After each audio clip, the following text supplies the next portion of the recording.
ہم تو بھول بیٹھے ہیں بزرگوں کے کردار و اطوار کو بھول بیٹھے. یہاں سے جائیں تو کچھ لے کے جائیں, کم سے کم یہی پاکیزہ گفتگو کا اینڈ جو تھا نا وہی لے کے جائیں. یہ امام اعظم ہے, 70,000 مرتبہ قرآن شریف ختم کیے, جہاں آپ کی مزار شریف ہے. میں نے آقا سرکار حضور گلزار ملت کو وہاں آنسو بہاتے ہوئے دیکھے. 100 مرتبہ حضور کو امام اعظم نے آقا کریم کے رب قدیر کو خواب میں دیکھا. ماں کہتی ہے بیٹے ابو حنیفہ ایک مسئلہ پوچھنا ہے, آخری بات, ایک مسئلہ پوچھنا ہے, ایک مسئلہ پوچھنا ہے. تو امام اعظم کہتے ہیں ماں تیرا بیٹا امام الائمہ ہے, بول تیرا مسئلہ کیا ہے. ماں کہتی ہے نا نا تجھ سے نہیں پوچھنا ہے, وہ اسی بغداد کے دوسرے مفتی ہیں ان سے پوچھنا ہے. دیکھیے اسی بغداد کے دوسرے مفتی ہیں ان سے پوچھنا ہے.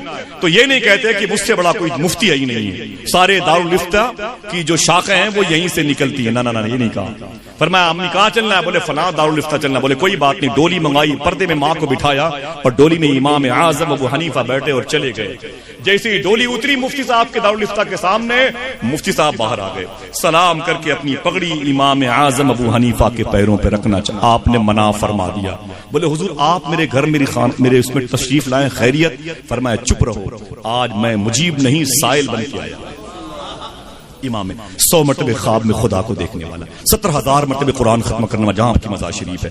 کہتے ہیں کہ مفتی صاحب آپ اپنے خانقاہ میں اسی روپ میں رہیں جس روپ میں آپ رہتے ہیں, مجھے بھول جائیں میں کون ہوں. میری ماں اس ڈولی میں ہے. بولے حضور خیریت؟ امی جان بھی تشریف لائیں؟ بولے ہاں, امی کو ایک سوال ہے وہ آپ سے کریں گے.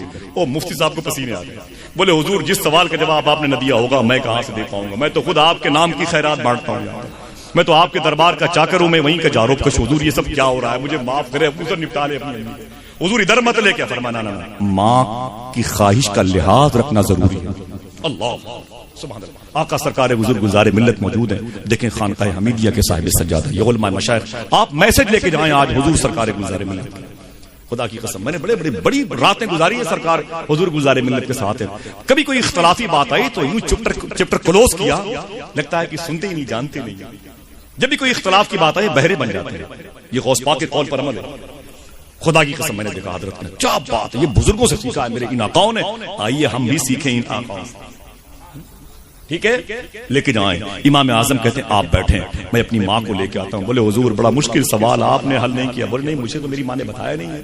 امی تشریف لائیں. آپ کی ماں ڈولی سے نکلی, اس مفتی صاحب کے دارالفتہ میں جا کے پردے میں بیٹھ گئی. قریب میں امام اعظم بیٹھ گئے اور مفتی صاحب رو رہے بیچارے. مفتی صاحب رو, حضور کیا ہو رہا ہے, کیا ہو رہا ہے. آج غلام جو ہے آپ کے سامنے بیٹھا ہے دارالفتہ کی مسند پر. امام اعظم کہتے ہیں نا آپ خاموش رہیں. اب آپ کی توجہ اپنی ماں کی طرف ہوئی. امام اعظم فرماتے امی مفتی صاحب سامنے بیٹھے ہوئے ہیں, جو سوال آپ کا ہے سوال کریں, جو سوال آپ کا ہے سوال کریں. امام اعظم کی ماں نے کہا کہ بیٹے ابو حنیفہ مفتی صاحب سے یہ سوال کر لو, یہ سوال کر لو. جیسے امام اعظم نے سوال سنا سمجھ گئے کہ اس کا جواب مفتی صاحب. مجھے بولے مفتی صاحب آپ لوگ بھی نہیں بول سکتے ہیں, اس کا جواب مفتی صاحب نہیں دے سکتے, نہیں دے سکتے. امام اعظم سمجھ گئے. اب دیکھیں صفت ستاری کا جو فیض پائے. اللہ اللہ سمجھ گئے کہ مفتی صاحب بول جائیں گے. ان کی رسوائی سامنے رکھی ہے, ذلت ان کی سامنے رکھی ہوئی ہے. یہ ہیں حضور کی امت کے وہ علماء جن پر علم ناز کرتا ہے. خود میرے آقا اپنے غلاموں پر ناز کرتے ہیں. اللہ اللہ کیسے کیسے گوہرے آبدار پائے گئے. آپ نے تھوڑی سی دیر میں جو گفتگو سماعت کی ہے کئی جلسوں میں نہ جانے کے لیے کہا. الحمدللہ سبحان اللہ, دل سے بولے سبحان اللہ. میسج لے کے جائیں اپنی بہنوں کو, اپنی بیوی کو, اپنے بچیوں کو یہ باتیں بتایا کریں. ٹھیک ہے, وعدہ کریں انشاءاللہ. ساری باتوں کو ہم بحث مباحثے پہ نہیں رکھتے نا, وہ اختلاف میں پڑ جاتے ہیں تو باتیں ختم ہو جاتی ہیں. امام اعظم سمجھ گئے کہ یہ سوال بڑا مشکل میری ماں نے چنا ہے. میرے پاس جواب ہے لیکن میرے سامنے جو مفتی صاحب بیٹھے ہیں ان کے پاس جواب نہیں ہے, پڑھے لکھے لوگ. اب اس بس اینڈ جملے پر غور کریں. سمجھ گئے امام اعظم جواب مفتی صاحب دے نہیں پائیں گے. تو امام اعظم نے معلوم ہے کیا طریقے مبارکہ استعمال کیا.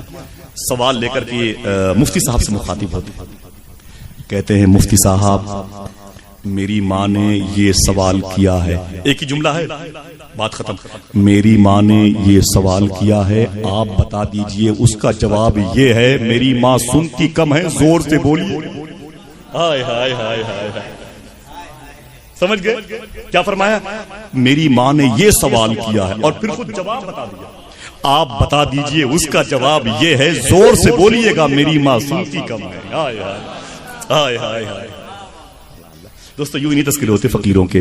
دعا کرو اللہ ان بزرگوں کے نقوش قدم کے طفیل میں ہماری خودی کو موت دے دے, ہمارے تکبر کو موت دے دے, ہمارے کبر کو موت دے دے. اللہ ان سرکاروں کی بارگاہ سے خرد نوازی مشفقانہ رویہ لے کے ہمیں جانے کی توفیق عطا فرمائے.